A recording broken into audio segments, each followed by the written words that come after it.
So hello guys, good morning. So for today's video is mag-start na ako mag-calorie deficit. So first thing is kailangan ko munang alamin kung ano yung aking ideal weight, and then from there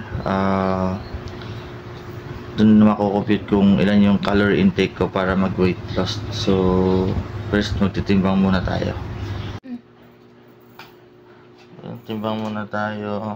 So yan, tagal ko hindi nagtimbang, so ilan na kaya ako ngayon.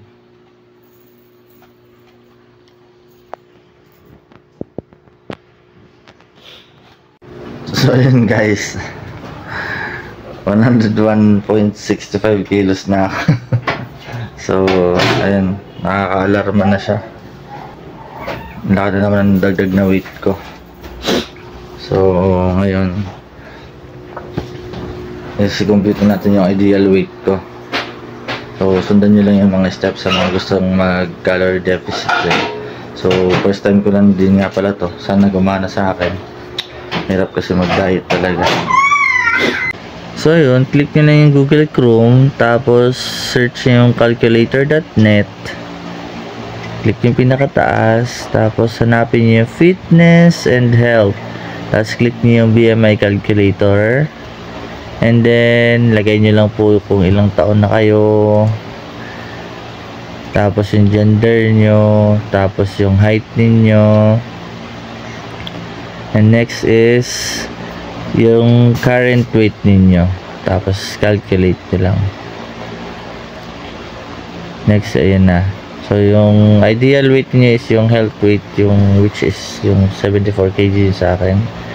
Balik tayo doon, click natin fitness and health calculator, click nyo yung calories calculator, lagay nyo lang ulit yung age, gender, height, yung current weight, tapos sa baba nyan lalagay nyo kung gaano kayo kadalas may exercise isang linggo. Sa akin kasi little or no exercise, dahil hindi ako nakaka-exercise. Just calculate nyo na siya. So yan yung ating calories intake dapat. Pinakataas is yung maintain, pangalawa is mild weight loss, tapos yung pangatlo weight loss, and then yung pinakababa is yung extreme weight loss. So ito yung aking kukunin, yung 1,324 calories. So para makapag weight loss agad ako. So ayun guys, dahil nakuha na natin yung ating ideal weight at alam na rin natin yung calorie intake natin. So today is March 24, first day and first meal ko po. Ang first meal ko ay meron ako ditong bentoge, meron akong ayun, sausawan, suka na may sibuyas. So, kinompute ko siya 1,324 calories divided by 3. So, nasa 441 calories lang ang per meal ko. Pero ang kagandahan dito sa calorie deficit is malalaro mo siya. Pwede mo siyang gawin, halimbawa first meal mo is 500 or masobra ka, i-adjust mo na lang siya. So, ang lunch mo konti na lang or hindi ka na magdi-dinner. So, ganun siya. So, ayan. Lagay lang natin ito dito. So, ayan. Makikita nyo meron tayong calcu. So, buksan naman natin. So, ayan. Lagay lang yan dyan. So, natimbang na siya. Pipinutin natin ito. So, ayan. Para mag-zero siya. So, lagay muna natin ito ng rice.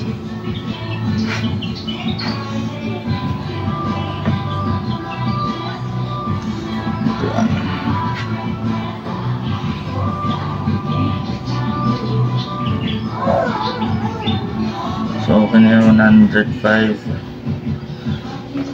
grams. Ang 105 grams or 100 grams is 130 calories. Kung tama yung na-search ko sa Google. Pag-Google lang kasi ako guys. Tapos, ito naman ay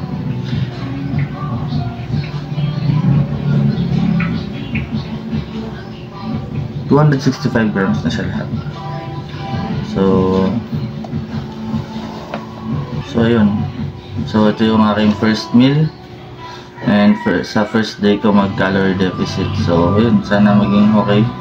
So hello guys, second meal ng aking day 1 calorie deficit. Meron ako ditong pusit, adobong pusit. Meron akong pepino and carrots. So ito ay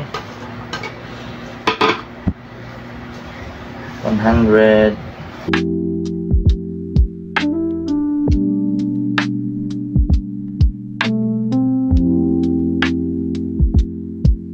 pepino tsaka carrots. Dito naman is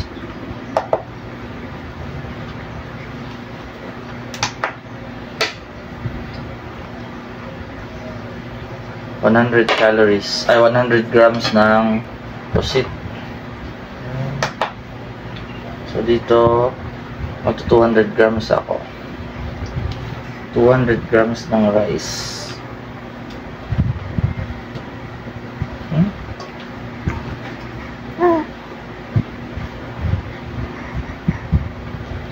So yun.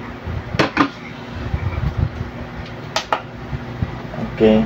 So 200 grams ng rice kasi is 260 calories. Based dun sa Google na sinearch ko. Tapos dito sa pepino, 100 grams siya, 20 grams naman yung carrots. Sa carrots kasi, for 100 grams is 41 calories. Dito naman sa pepino, 100 grams niya is 15 calories. Kung tama yun sa Google So, lalabas na nasa 22 to 23 calories lang to. Ngayon dito naman sa Google is 92 calories lang siya per 100 grams. So, pasok pa rin siya. So, yun. Ito yung nagustuhan ko dito sa aking napiling diet na calorie deficit kasi walang ibabawal sa yung kainin. Basta may limit lang. So, yun guys, kain. Hi guys, so good evening. Day 1 ng aking calorie deficit, third meal. So meron ako dito boiled egg, meron ako dito sitaw, meron ako dito cucumber. So 50 grams ng cucumber, 50 grams ng adobong sitaw, tapos 150 pounds ng boiled egg. So ito yung final meal for the day. So yun. So far, okay naman siya. Nagutom ako nung una. Naninibago pa, pero kaya yan. Okay naman. So far. Ano ko na ito dito. Para magkalasa yung egg.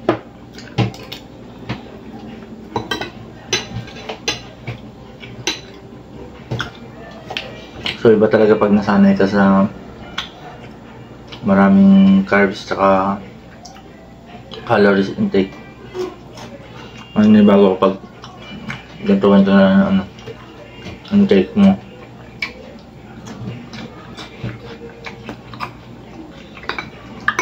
Ito na lang yung kinain ko kasi kanina lunch. Yung na videohan lang is 200 grams ng rice. Ngayon, nagdagdag ako kasi napasarap yung kain ko. Napadagdag ako ng 100 grams. So, nabawi dito sa dinner.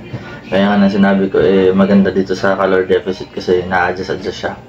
Since nagsobra yung kain ko nung lunch, kaya nabawas sa dinner ko.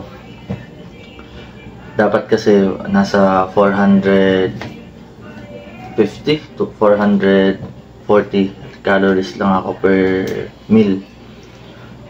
So yun, nasobrahan kanina kaya bawi dito. So yung meal na to is nasa 275 calories.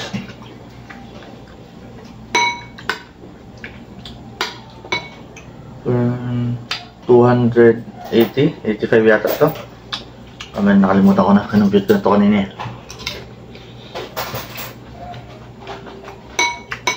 So, kanina, simbahan ng araw,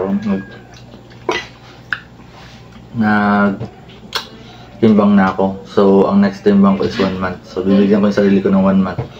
Tignan ko kung ano yung magiging progress sa katawan ko, kung mag-lose ba talaga ako ng weight or wala.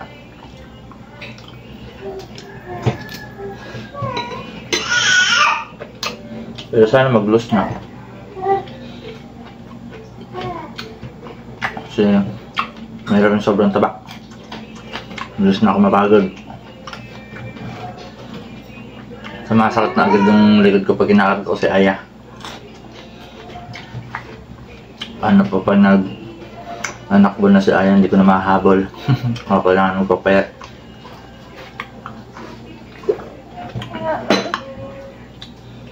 So yun lang guys, ubusin ko lang to. So, ayun, thank you for watching. See you on my next video. Bye bye.